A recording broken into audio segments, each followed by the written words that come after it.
네, 반갑습니다. 네.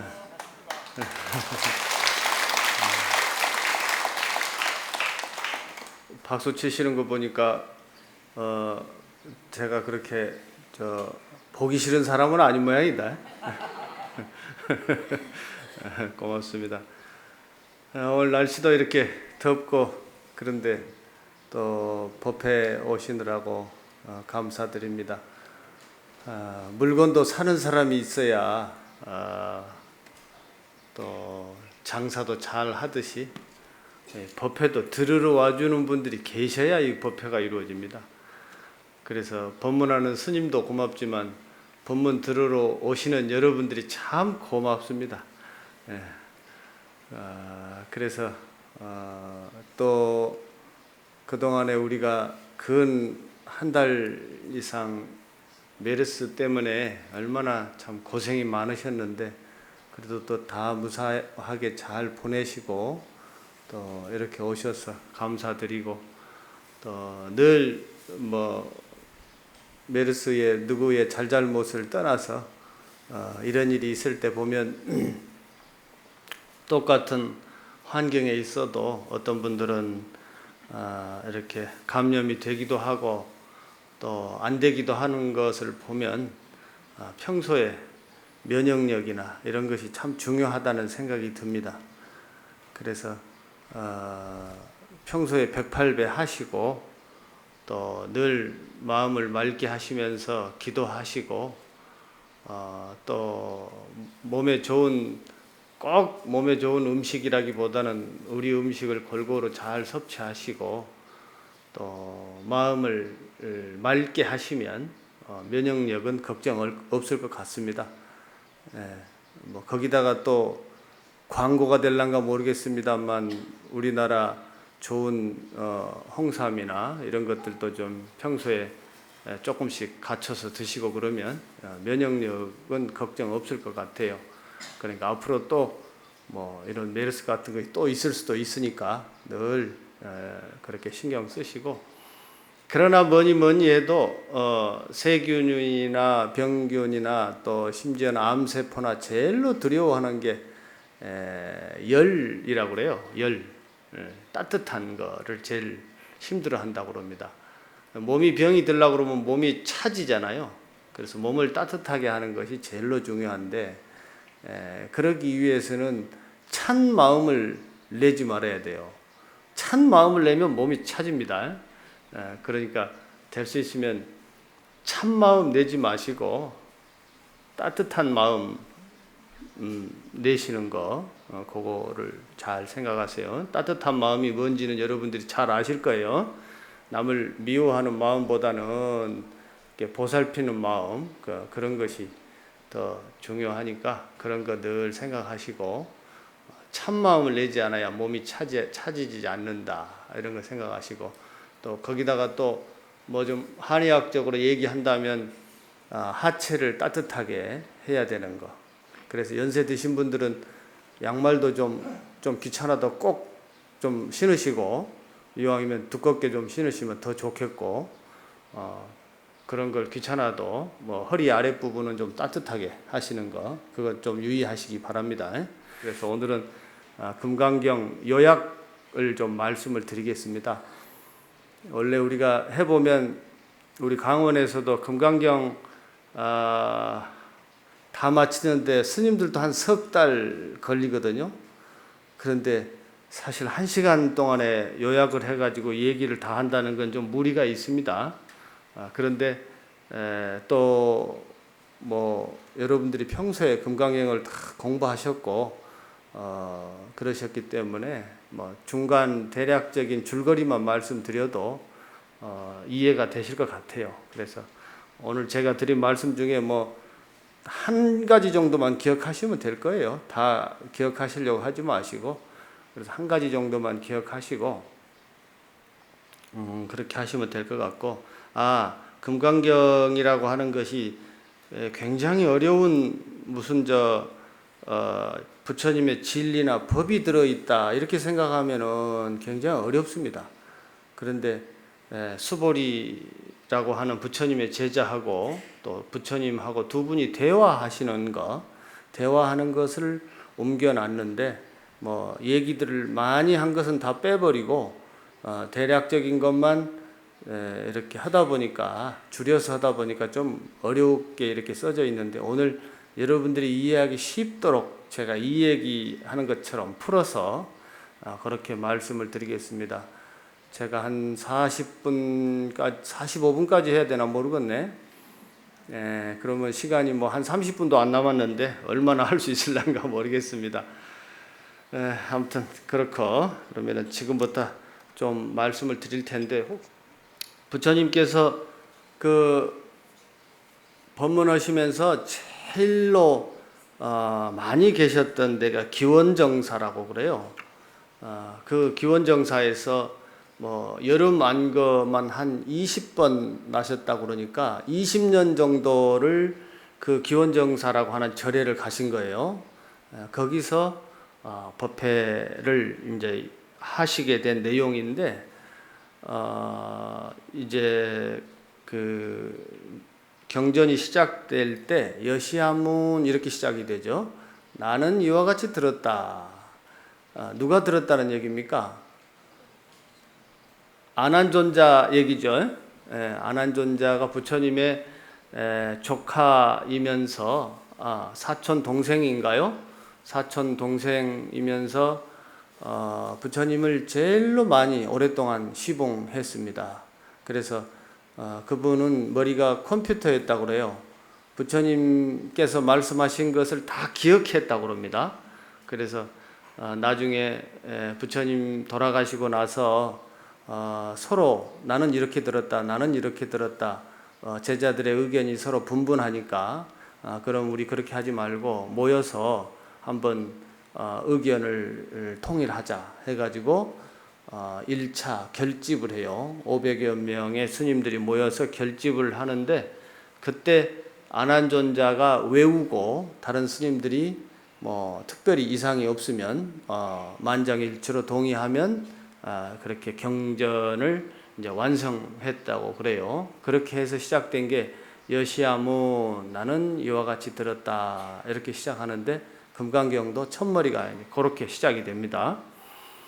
그랬는데 뭘 들었냐면 한때에 부처님의 제자 1250명하고 기원정사에 있을 때 아침에 공양하실 때가 되어서 부처님께서 옷을 잘 입으시고 사위성 성 안으로 들어가셔서 차례로 7집 정도 탁발하시고 그리고 돌아오셔서 공양하시고 자리에 앉으셨다. 이게 시작이에요. 제 1분의 내용은 별거 없죠? 그렇습니까? 이해 다 되셨어요? 여러분들이 좀 대답 좀 하시라고 제가 일부러 좀 물어봤습니다. 대답을 한 번씩 해야 그래도 이렇게 안녕하세요, 안녕하세요. 날씨가 더우니까 졸음이 잘 오는구나. 이런 걸 좀 덜 하실 것 같아서 제가 말씀을 드려봤습니다. 법문을 들을 때도 아래 허리는 좀 피세요. 아래 허리는 좀 피시고 뭐 다리가 불편하신 분들은 펴셔도 됩니다. 아래 허리만 살짝 이렇게 펴시고 어깨에 힘 빼는 게 제일 중요해요. 어깨에 힘을 빼셔야 돼. 어깨에 힘이 쫙 들어가 있으면 어깨에 힘 들어가 있고 숨이 저기 어깨가 있으면 내가 아미타 부처님을 만날 날이 얼마 안 남았구나 이렇게 생각하시면 돼.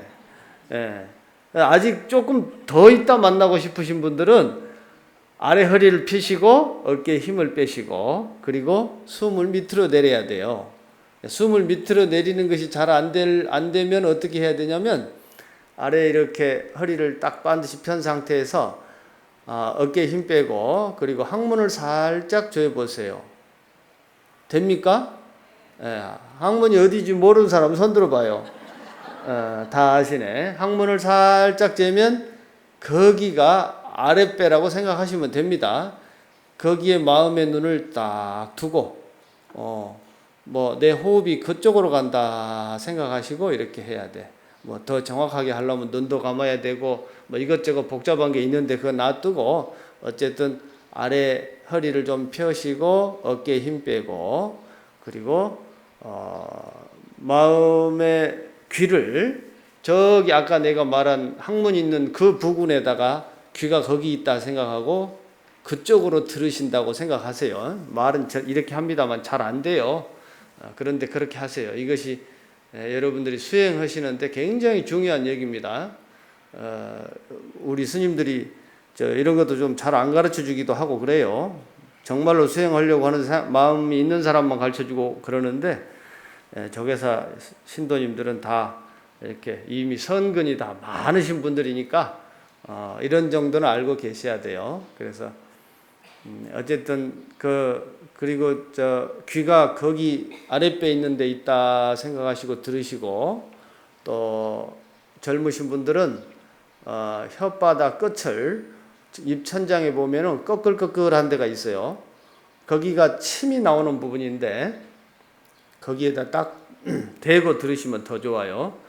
그러다가 혹시라도 입안에 침이 생기면 그 침을 꿀꺽 삼키시고, 그 침이 저 아래 아까 내가 말한 그 부분으로 내려간다고 생각하고 들으시면 돼요. 굉장히 중요한 얘기입니다. 그래서 이제 이렇게 해서 제 1부는 끝났어요. 부처님이 밥때가 돼서 성 안에 들어가셔서 차례로 탁발하셨다. 뭐 이 정도로만 얘기하겠습니다. 뭐 그 안에 또 들어가 보면은 7집 정도를 차례로 탁발한다고 그래요. 잘 사는 사람, 못 사는 사람 가리지 않고 다 탁발하고 이제 그런 여러 가지 뜻들이 있는데 그건 좀 놔두겠습니다. 그리고 두 번째는 선현기청분인데, 선현이 수보리의 다른 이름이에요. 수보리가 자리에서 일어나서 부처님께 질문합니다. 부처님께서 우리 수행하는 사람들을 잘 이렇게 걱정해 주시고 또 격려해 주시는 걸로 알고 있습니다. 그런데 우리 공부하려고 하는 사람들은 마음을 대체 어디다 머물러야 될까요? 마음을 어떻게 항복받아야 될까요? 이걸 질문해요. 마음을 어디다 머물러야 되고 마음을 어떻게 항복받아야 될까요? 하고 질문합니다. 이해되셨죠? 여러분들 평소에 제일로 힘든 게 뭐예요? 마음이 힘들 수 있죠? 아이고 저 미운 놈 좀 이제 그만 좀 미워했으면 좋겠는데 그 마음이 잘 안 내려지죠? 예. 또 혹시라도 또 젊은 사람들은 이쁜 사람이 있어서 좀 말하자면 그런 마음 좀 일할 때는 좀 내려놔야 되는데, 일할 때도 끊임없이 보고 싶은 마음이 나면 그것도 아마 힘들지도 모르겠어요. 모르겠다. 그런 마음은 좋은 마음인가. 어쨌든 마음이 제일로 힘듭니다.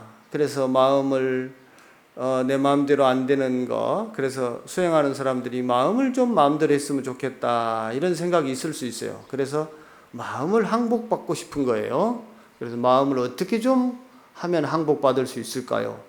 또 마음을 좀 어디 한 곳에 딱 좀 머무르게 했으면 좋겠는데, 예를 들어서 뭐 내가 오늘 천수경 하면서 심묘장구 대단한 일을 하면 마음이 거기에만 딱 있으면 좋겠는데 그냥 이런 생각 저런 생각이 왔다리 갔다리 어느 순간에는 내가 지금 다른 일을 하고 있는지 연부를 하고 있는지 내 생각이 어디가 있는지도 잘 모를 수 있잖아요. 그런 것이 수행하는 사람들한테는 힘들었을 수 있어요. 그래서 마음을 어디다 머무르면 좋고 마음을 어떻게 좀 항복받으면 좋겠습니까? 하고 질문합니다. 아셨죠? 그래서 이제 세 번째는 대승정종분인데, 이거는 이제 대승불교의 가장 중요한 종갓집이다. 금강경의 가장 중요한 종갓집이다 이 말이에요. 그래서 대승정종분이에요. 그런데 뭐 제가 생각할 때는 여기만 종갓집은 아니에요. 가다 보면 종갓집이 많이 나오는데, 그래도 이 금강경에 편을 나누고 제목을 붙였던 소명태제가 생각할 때는 여기가 제일로 중요하다고 생각해서 대승정종분이다 이렇게 이름을 붙였어요. 근데 부처님께서 뭐라고 말씀하시냐면 지금 수불이 너가 얘기한 것처럼 내가 모든 사람들을 다 편안하게 하겠다, 다 깨달음의 세상으로 인도하겠다 이렇게 얘기를 해요. 그리고 그동안에 한량이 없고 셀 수도 없는 많은 사람들이 깨달음의 세상에 들었다. 그런데 깨달음에 들어간 사람은 단 한 사람도 없다. 이렇게 말씀을 하세요. 이해되십니까? 이해되셔요? 이해되셔버리면 법회 그만해야 되는데. 옛날에 어른 스님들이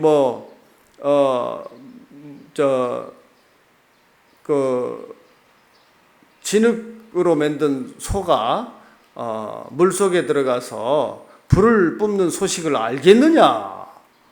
이렇게 물어보거든요. 이 도리를 알 것 같으면 법문 그만한다고 말씀하셔요. 그러니까 스님들이 아무도 대답을 안 합니다. 대답을 안 하니까 할 수 없이 그러면 또 입을 좀 열겠다고 어른 스님들이 그렇게 말씀하신 것 옛날에 우리 많이 들었거든요. 근데 여러분들이 대승종종분의 모든 사람들을 다 깨달음의 세계로 인도한다고 부처님께서 말씀하시고 많은 중생들을 인도하셨다고 하시는데 제도된 중생은 한 사람도 없다. 정멸에 들어간 사람은 한 사람도 없다. 왜 그런지 알겠습니까? 하니까 여러분들이 다 아신다고 그러니까 오늘 원칙적으로 그만해야 되는데 그래도 좀 더 해야 되겠죠? 예. 어떤 할아버지가 손자하고 대화를 하면서 손자가 막 울고 그러면 야야야야 너 왜 그러냐 그러고 얘기를 다 듣고 나서 이제 친구랑 싸워가지고 울었는데 할아버지가 이런저런 얘기를 다 듣더니만 그래 다음에는 이렇게 저렇게 해라. 아이고 너가 지금은 좀 눈물을 흘리지만 다음에는 이렇게 해라. 눈물을 닦아줄 수 있죠. 그러면 그 아이가 눈물을 뚝 그치면서 마음이 편안해질 수 있겠죠. 예. 그런데 할아버지가 손자가 지금 울음을 다 그쳤다고 해서 마음이 지금은 편안하겠지만 완전히 편안할 수 있을까요? 그럴 수 없겠죠. 왜 그렇습니까? 그렇지. 그 손자가 가서 또 싸울 수 있잖아요. 그죠? 손자의 괴로움이 또 생길 수 있는 겁니다. 지금은 편안해졌지만 중생이 깨달음의 세상에 들었다고 할 수 있어요. 부처님의 법문을 이해하고 또 연기법을 이해하고 부처님의 법을 이해하면 깨달음이 이런 것이로구나 하고 알 수 있습니다. 그래서 우리가 번뇌가 사라져서 일시적으로 우리가 번뇌에서 해결될 수 있는데 우리의 번뇌는 완전히 해결될 수가 없어요. 일시적으로 번뇌가 해결될 수 있으나 번뇌가 해결될 수 없습니다. 우리가 스님이 깨달았다고 했는데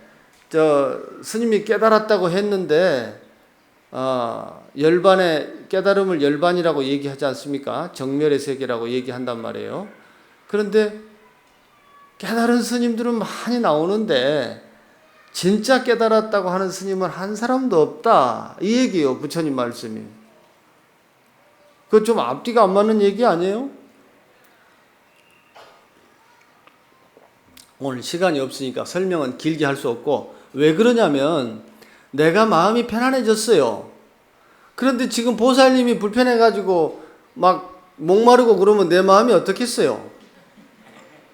편안하겠어요? 에? 보살님이 돌아가시든가 말든가 내가 편안하겠냐고. 안 편안하겠죠? 이건 똑같아요. 스님이나 여러분이나 똑같습니다. 그러겠죠? 여러분들이 깨달았는데 손자가 어디 가서 손가락에 바늘을 찔러 갖고 와서 아와야야 하고 있는데도 마음이 편안한 할아버지 할머니가 어디 있겠어요? 그렇겠죠? 중생이 안 편안하면 부처가 안 편안한 거예요. 그래서 세상 사람의 고통이 다 해결돼야만이 내가 편안한 거예요. 그래서 깨달음을 얻은 사람은 더욱 그럴 수밖에 없어요. 이치가 그러하니까. 그래서 나만 편안하다, 나는 공부해가고 나만 편하다 이런 생각을 하는 사람은 미안하지만 덜 떨어진 사람이야. 에? 공부했어도 덜 떨어진 사람이야. 에? 중생의 번뇌가 있는 한은 보살의 번뇌가 끝이 없는 거예요. 그래서 한량이 없는 중생의 번뇌를 끝없이 해결하기 위해서 모든 중생을 다 구제하리라 모든 법문을 다 익히리라, 모든 불도를 다 이루리라 하고 우리가 사홍소원을 외우는 겁니다. 아셨죠? 그래서 내 작은 번뇌가 좀 해결됐다고 해서 나는 편안하다 하고 생각하는 사람은 불자로서 아직 덜 들어진 불자다, 이렇게 생각하시면 되고, 중생들의 번뇌가 다 해결될 때 내가 편안해진다, 이런 사실을 이해하는 거, 이런 생각을 갖는 거, 그 생각이 대승불교의 가장 중요한 생각이다 그 말이에요. 그래서 여기를 대승종종분이라고 합니다. 아셨죠? 우리 그런 생각 가집시다. 그 다음에 네 번째가 묘행무주분인데, 부처님께서 중생을 다 제도해야 내가 마음이 편안하다, 이런 수준 높은 얘기하시더니만 느닷없이 묘행무주분에 가서는 뭔 얘기를 하시냐면 보시 얘기를 하셔요. 보시를 하시는데, 보시하면서 뭐라고 그러냐면 모양에 머무르는 보시, 소리에 머무르는 보시, 향기에 머무르는 보시, 맛에 머무르는 보시, 또 뜻에 머무르는 보시를 해봐야 별로 중요하지 않다, 이런 얘기를 하셔요. 이거보다 더 중요한 보시를 해라, 이런 얘기를 하십니다. 이게 무슨 얘기인가 하면, 인도 사람들은 아침에 일어나면 일어나자마자 쟁반에다가 돈 조금 하고 또 향하고 꽃하고 이런 거를 가지고서 신전에 갑니다. 가서 다 바쳐요. 그러고 나서 이제 하루를 시작합니다. 그런데 사람들이 맨날 이것만 하는 거예요. 생각은 안 하고 마음을 깨치고 바른 생각을 하고 바르게 살 생각은 하지 않고 맨 이런 것만 하기 때문에 부처님께서 이 얘기를 하지 말라는 얘기는 안 하시고 좀 돌려서 얘기를 하십니다. 모양에 머무르는 보시는 예를 들어서 말하자면 어떤 거냐면 우리가 어떤 절에 법당이 황금으로 막 앞뒤로 황금으로 발라져 있어가지고 모양이 보기가 좋아요. 그래서 그 절에 좀 가야 되겠다. 그리고 열심히 갔습니다. 그런데 어느 날 가서 보니까 황금으로 된 법당이 불나버렸어. 그래서 다 홀라당 타버렸어. 그러면 마음이 어떨까요? 마음이 허망하겠죠? 모양에 머무르는 보시는 자칫하면 허망할 수 있어요. 그래서 모양에만 머물러서 보시하지 말아라, 그런 뜻이에요. 그렇다고 해서 그러면 모양을 그러면 만들지 마라 이 말인가? 모양을 예를 들어서 우리 조계사 법당이 이렇게 크고 좋은데 아이고 스님께서 법당을 잘 장엄하는 것은 세계 보시하는 거니까 좀 그렇다더라 하고 법당 세우는데 보시 안 해버리면 이런 얘기는 어디서 하겠습니까? 천막천옥 하겠습니까? 그럴 수는 없겠죠. 불사는 바른 얘기를 하고 바른 뜻을 전하기 위해서는 꼭 필요해요. 그리고 우리가 모양으로 마음을 내고 또 소리로 마음을 냅니다. 그렇기 때문에 본 취지는 본 깨달음을 향해서 나아가지만은 깨달음으로 나아가게끔 인도하는 데에는 이런 훌륭한 법당이 필요하고 이런 훌륭한 부처님이 잘 모셔야 됩니다. 그래서 나만을 생각하지 말고 다른 사람을 생각해서 법당 모시하는 데 있으면 가서 잘 동참하고 또 불상 모시는 데 있으면 또 잘 동참하고 그 법당이나 부처님을 보고서 누가 마음을 내서 어떤 부처가 나올지 우리는 모르는 거예요. 그 중에 내 손자가 있을지 내 후손이 있을지 아무도 모르는 겁니다. 그래서 기회만 되면 십시일반 조금의 정성이라도 반드시 불상을 장엄하거나 법당을 세우거나 이런 일이 있으면 동참해야 됩니다. 그런데 부처님의 바른 법에 대해서는 생각하지 않고 오직 그것만 얘기하니까, 그것만 생각하니까, 복 짓는 데만 오직 그것만 하니까 부처님께서 애둘러서 지금 말씀하시는 건데, 모양에다가 보시를 하더라도 모양이라고 하는 것은 일시적으로 존재한 줄을 알고 보시해라. 소리에 보시하는 것은 예를 들어서 어떤 스님께서 연불 목소리가 너무 좋아가지고 그 스님 목소리 때문에 절에를 갔어. 그런데 스님께서 연불을 너무 많이 해가지고 목소리가 쉰 목소리가 나면 마음이 어떻겠어요? 또 좀 이상할 수 있겠죠. 그러나 아무리 고운 목소리라 할지라도 조건에 의해서 좋은 목소리가 난다 하는 것을 이해하고 보시를 해라. 그러면 거기에 머물러 있는 보시가 아닌 거예요. 또 조계사 갔더니 비빔밥이 얼마나 맛있어. 그래서 나는 좋아. 그래서 맨날 절에를 갔어. 그렇지만 이것도 공양주 보살하고 또 좋은 재료하고 이런 것들이 잘 맞아떨어졌을 때 좋은 비빔밥이 있다 하는 것을 이해하고 조건이 달라지면 맛도 달라질 수 있다 하고 생각하는 거, 이런 것은 머무르지 않는 거예요. 그렇게 머무르지 말고 보시를 하고, 또 어느 날 우리 말이지 법당에 가니까 방석이 얼마나 좋은지 몰라. 그래서 나는 부지런히 갔어. 그런데 어느 날 보니까 방석이 바뀌어 버렸어. 그런데 그것 때문에 또 에이구 그러고 또 절에 안 나온다 그러면 그 사람은 또 좀 덜 떨어진 불자요. 또 방석이 바뀌면 또 어떠냐, 방석이 또 없으면 어떠냐, 내가 부처님께 절할 수 있으면 됐지, 이렇게 생각을 하고 그런 촉감에도 머무르지 말고 보시해라. 또 마지막에 법에 보시하는 것은 어떤 거냐면, 이거 조계사가 또 노인복지를 한다고 열심히 하니까 내가 또 좋아서 거기 좀 보시 좀 해야 되겠다 하고 보시를 했어. 어느 날 가니까 또 노인복지는 안 하고 이번에는 또 어린이 법회 한다고 다 날리고 생각이 또 바뀌어 버렸네. 그러면 또 신심이 확 떨어지잖아요. 근데 그러지 말라고 말이에요. 그건 일시적으로 시기나 환경에 따라서 좋은 뜻도 언제든지 바뀔 수 있으니까 그러려니 하고 거기에만 머무르지 말아라, 그런 얘기예요. 보시를 하더라도 어떤 것이든지 간에 임시적으로 일시적으로 있다는 것을 이해하고 한 곳에 머무르지 말고 그런 마음으로 보시를 해라. 아셨죠? 네.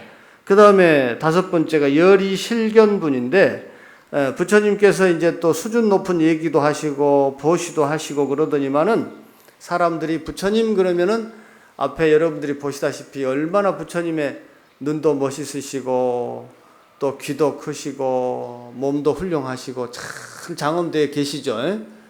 그래서 부처님은 저렇게 생겨야만 부처님이구나 라고 생각을 하는 거예요. 여러분도 그러십니까? 그래서 사람들이 다 그렇게 생각하니까 부처님이 그래요. 수보리 보고 물어봐요. 열애의 몸을 보고서 열애라고 할 수 있느냐? 부처님 몸 보고 부처님이라고 할 수 있느냐? 하고 물어봐요. 여러분은 어떻게 생각하세요? 좀 그런 측면도 좀 있습니까? 안 그래도 됩니까? 좀 못생겼어도 바른 뜻만 잘 전하면 되는가요? 천만 다행입니다. 이왕이면 법사가 좀 잘생겼으면 더 좋지요. 그렇지만 열애의 몸으로서만 부처님을 보면 안 된다.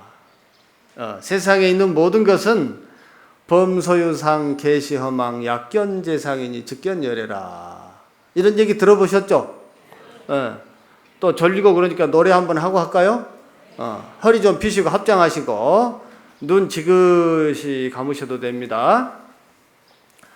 범소유상 계시허망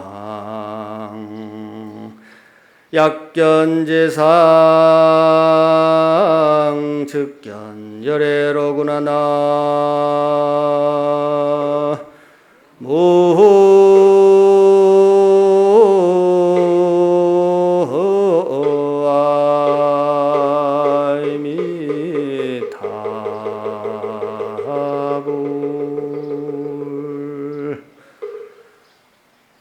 좀 이렇게 하면 좀 법회하는 것 같아요. 옛날 어른 스님들이 이런 걸 참 잘하셨는데 요새 우리 젊은 스님들이 이것을 하려면 좀 쑥스러워요. 그런데 우리도 아마 나이 들면 이런 걸 좀 하면 좋을 것 같아요. 우리 법회하면서 이건 참 좋은 문화 같아요. 그런데 세상에 있는 모든 것은 다 허망하다, 이렇게 지금 보통 범소유상 계시허망 이렇게 얘기합니다. 그런데 모든 게 다 허망합니까? 다 허망한가요? 허망한가요? 안 허망하기도 한가요? 얼른 볼 때는 허망한 것 같아요. 우리가 사람이 나이가 들면 언젠가는 아미타 부처님 곁으로 가야 되고, 또 아무리 건강한 사람도 감기 들 때가 있고, 또 아무리 잘하다가도 또 넘어질 수도 있고, 아무리 회사를 잘 운영해도 또 부도가 날 수가 있고, 모든 것이 다 허망한 것처럼 보여요. 그러나 한쪽 면에서 보면 허망한 것처럼 보입니다. 그런데 꼭 그렇지는 않아요. 우리가 연세 드신 분들 보고 지금 인생이 나이가 들면 다 쓸모 없습니까?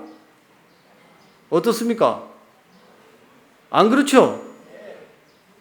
한 18살 한창 때 하고 지금하고 바꾸라고 그러면 쉽게 바꿀 수 있겠어요? 어때요? 한번 바꿔볼랍니까? 아마 생각 좀 하셔야 될 거예요. 그죠? 18살 때부터 얼마나 어렵게 살아왔습니까? 어렵게 살아와서 고생 끝에 지금 이만큼 연세가 드셔가지고 세상 살면서 얼마나 많은 경험 속에서 지혜를 얻으셨냔 말이에요. 세상 사는 건 이런 것이구나 하는 걸 살아봤으니까 알지. 안 살아봤으면 어떻게 알아요? 그래서 연세 드시고 연로하셔가지고 얻어진 지혜는 젊었을 때에 성숙하지 못한 거하고 쉽게 바꿀 수 없습니다. 그래서 허망한 것처럼 보일 뿐이지 인생이 그렇게 허망한 건 아니에요. 또 내가 나이가 들었으니까 손자가 자라가는 거 아니에요. 그렇죠? 내가 만약에 늙지 않는다면 손자가 어떻게 태어나겠습니까? 안 그래요? 내가 나이가 들어가니까 손자도 태어나고, 또 내가 어떻게 보면 이번 생이 다 해서 또 생을 마감해야 또 새로 태어날 거 아니에요. 그렇죠? 그래서 허망한 것처럼 보입니다. 그래서 이렇게 하나의 모양으로 이렇게 고정되어 있는 것처럼 보이지만 꼭 그렇지 않다. 허망한 것처럼 보이지만 꼭 그렇지 않다 하는 이치를 알으라. 그런 얘기예요. 아셨죠? 자, 6번째는 정신희우분이라고 하는 것이 있는데, 이제 이런 얘기를 좀 하니까 수보리 존자가 좀 머리가 아프기 시작을 해요. 부처님, 아이고, 좀 이렇게 너무 어려운 말씀을 하시면 저는 좀 알겠는데 누가 좀 뒤에 알아들을 사람이 있겠습니까? 한 500세나 좀 지난 다음에 사람들이 이거 이해할 수 있을까요? 하고 물어봐요. 그래, 부처님 뭐라고 그러냐? 야야, 그런 말 하지 마라. 그런 말 하지 마라. 그러면서 개를 지니고, 우리가 지금 5개 이런 거 받아서 여러분들 지키고 계시죠? 개를 지니고 복을 닦는 자는 이런 얘기를 듣고서 참답게 믿음을 낸다. 그리고 이런 사람들은 모든 일이 다 잘 될 것이다. 그리고 이 사람들은 과거에 한 부처님, 두 부처님 아니라 수많은 부처님께 선근을 심은 사람들이다. 그러니 이 사람들이 다 복을 받고 다 잘 된다는 걸 내가 다 안다. 이런 얘기를 하세요. 이게 무슨 말씀이시냐면, 개를 지니고 복을 닦는다. 이 말은 무슨 말이냐면은, 개라고 하니까 꼭 5개만을 개라고 하지는 않습니다. 우리가 해야 될 것과 하지 말아야 될 것을 잘 구분해서 사는 것, 이런 것이 개를 지키는 거예요. 예를 들어서 말하자면, 우리가 제일 부처님 계율 중에 첫 번째 계율이 살아있는 것을 죽이지 마라, 이런 얘기죠. 그런데 살아있는 것을 죽이지 마라, 이것을 이대로만 알아버리면 우리는 복잡한 문제가 생겨요. 우리가 살아있는 것을 죽이지 않으면 좋을까요?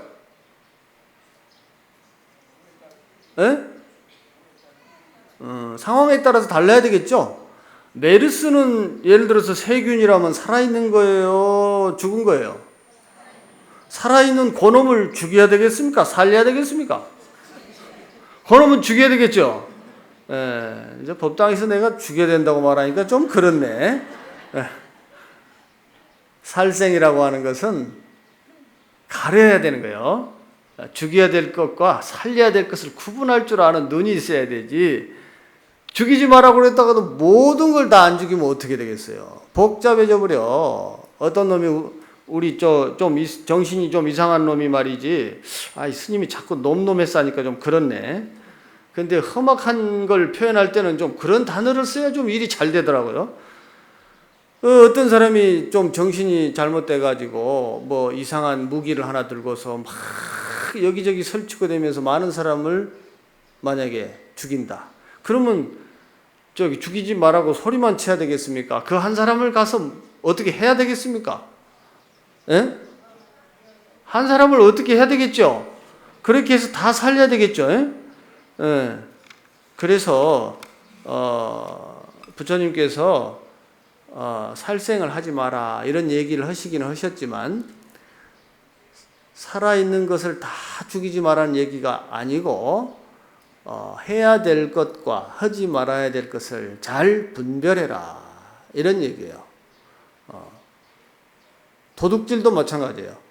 도둑질을 완전히 하지 말아야 될까요? 좀 도둑질도 가려서 해야 될까요?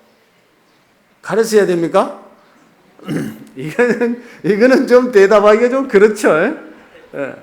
그런데 여러분, 우리나라에는 말이지, 추위를 막을 수 있는 이런 그 방법이 없어요. 겨울에. 예를 들어서, 겨울만 되면 우리 백성들이 추워서 죽겠어.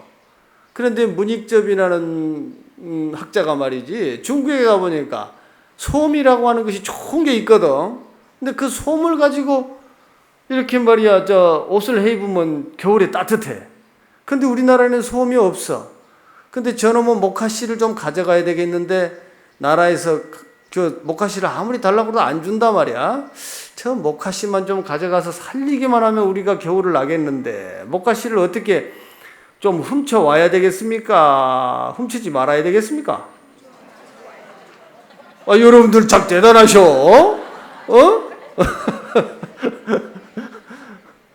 네, 그런 거요. 그러니까 나를 위해서 뭔가를 훔쳐야 될 때는 하지 마시고 더 많은 사람들을 위해서 다른 나라에 가가지고 좋은 기술이 있거들랑 부지런히 거식하셔요. 예. 근데 편하게 하면 안 돼. 표 안 나게 부뚜껑에다가. 그런데 우리 좋은 기술은 남에게 주지 마세요. 예? 어지간하면 이게 좀 이중적이긴 한데 좋은 것은 좀 널리 퍼뜨리고 안 좋은 것은 안 퍼뜨려야 돼. 그래서 이제 두 번째 계율도 제가 긴 설명 안 드려도 무슨 말인지는 아시겠죠?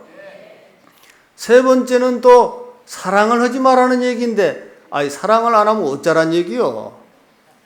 우리가 어떻게 태어났어요? 그런 얘기 아니요. 해야 될 것과 하지 말아야 될 것을 잘 구분하는 사랑을 하라. 그런 얘기예요. 이것도 설명 안 해도 알겠죠? 그 다음에 거짓말 하지 마라. 거짓말 안 하고 세상 살 수 있는 사람 손 들어봐요. 아무도 없네. 이거 좀 이상한데. 거짓말은 안 해야 되는 게 기본입니다. 그런데 무슨 얘기냐면 내가 공부가 안 됐으면서 공부가 되었다 이 말 하지 말라는 얘기야.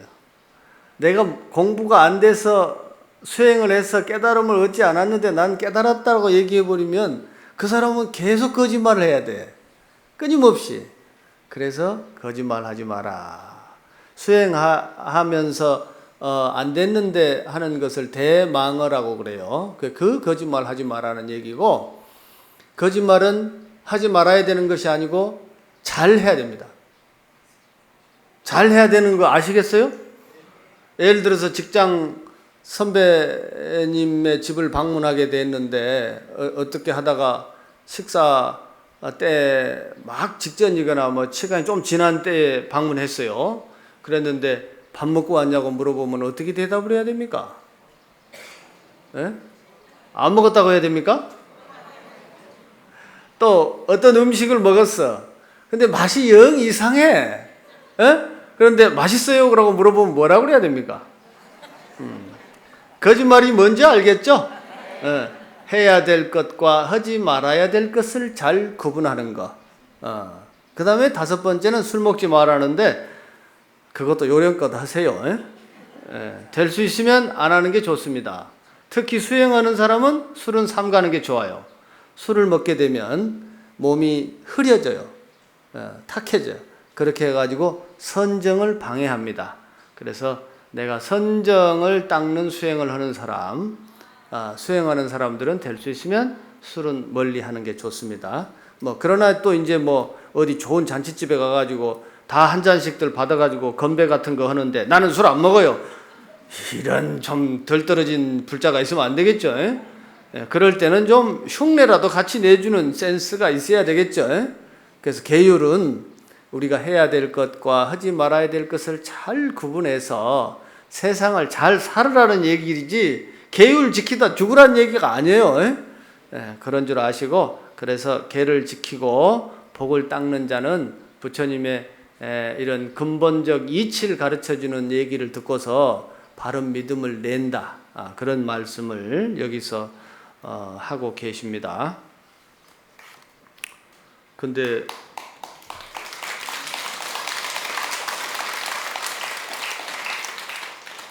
이제 법회 그만해야 되죠? 시간 다 됐죠? 더 하고 싶어도 여러분들이 박수를 쳐버려가지고 그래요. 하여튼 오늘 6분까지 했는데 7분부터는 나중에 기회가 있으면 또 좀 해드리기로 하고, 아무튼 요즘에 여러 가지 상황들이 좋지 않고 그렇긴 합니다만 우리가 늘 긍정적으로 생각을 하고 또 예를 들어서 어떤 사람이 똑같은 물 반병을 놓고서도 반밖에 없네라고 생각하는 사람이 있는가 하면 이거 아직도 반이 남았구나 이렇게 생각하고 행동하는 사람이 있습니다. 우리 살면서 조금 힘들고 어려운 일이 있더라도 그래도 우리가 아직까지는 복을 닦을 수 있는 기회가 있고 또 지혜를 기를 수 있는 기회가 있고 또 아직까지는 사랑하고 살만한 일들이 많다라는 걸 생각하시고 행복하게 열심히 수행하면서 삽시다. 여러분 고맙습니다.